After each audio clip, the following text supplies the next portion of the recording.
ছাত্ররাই আগামী দিনে বাংলাদেশকে নেতৃত্ব দেবে।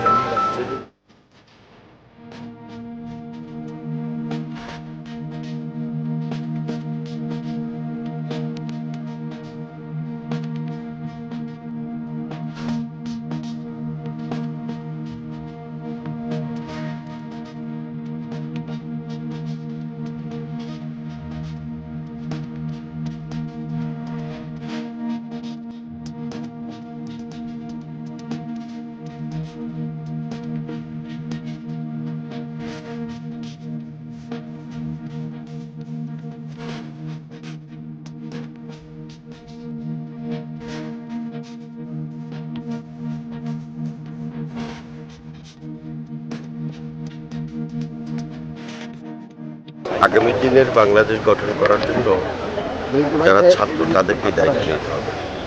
আমাদের যে 31 দফা রাষ্ট্র মেরামতের যে কর্মসূচি ঘোষণা করেছেন আমাদের ভারপ্রাপ্ত চেয়ারম্যান, সেটার মধ্যে শিক্ষা ব্যবস্থা নিয়ে ব্যাপক কিছু কর্মসূচি প্রণয়ন করা হয়েছে। এটা আমার মনে হয় ছাত্রদের মাঝে আমরা পৌঁছে দিতে পারলে ছাত্ররা এটি নিয়ে তাদের চিন্তাভাবনা আরও প্রসারিত করতে পারবে। যেহেতু ছাত্ররাই আগামী দিনে বাংলাদেশকে নেতৃত্ব দেবে, সেজন্য তাদের পরামর্শ দরকার, তাদের জানাও দরকার আমি কী করতে চাচ্ছি।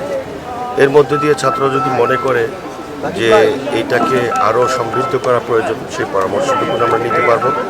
আর ছাত্রদের কাছেও আমাদের অনুরোধ থাকবে যে আমরা আগামী দিনের রাষ্ট্রটাকে কীভাবে শিক্ষা ব্যবস্থা, স্বাস্থ্য ব্যবস্থাকে সাজাতে চাই এবং আমাদের কর্মসংস্থানের ক্ষেত্রে আমাদের যে পরিকল্পনাগুলো আছে এগুলো ছাত্রদের মাঝে আমরা পৌঁছে দিতে চাই, যাতে করে আমাদের দলের কার্যক্রম সম্পর্কে ছাত্ররা ভালোভাবে অবহিত হতে পারে।